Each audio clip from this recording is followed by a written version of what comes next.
కాబట్టి మీరేం చేయాలి? పాపం చేయకూడదు అంటే ఏముండాలి మనలో? భయం ఉండాలి. ఎవరి మీద భయం? అమ్మ మీద, నాన్న మీద, వాళ్ళ మీద ఉండాలి భయం. కానీ ఎక్కువ ఎవరికి వాళ్ళ ప్రాధాన్యత? దేవునికి భయపడాలి నువ్వు. అమ్మోళ్ళు కొట్టే ఒక దెబ్బ ఈరోజు చేయవాల్సిద్ది, రేపు నొప్పి పుట్టిద్ది, తగ్గిపోయిద్ది, అయిపోయాయి.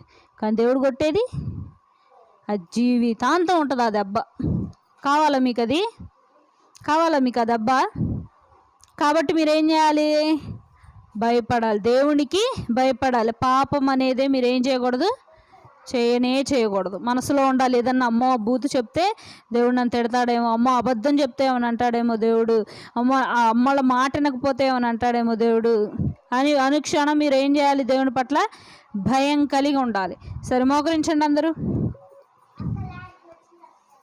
మోకరించండి, చేతులు జోడించండి, కళ్ళు మూసేయండి, కళ్ళు మూయండి.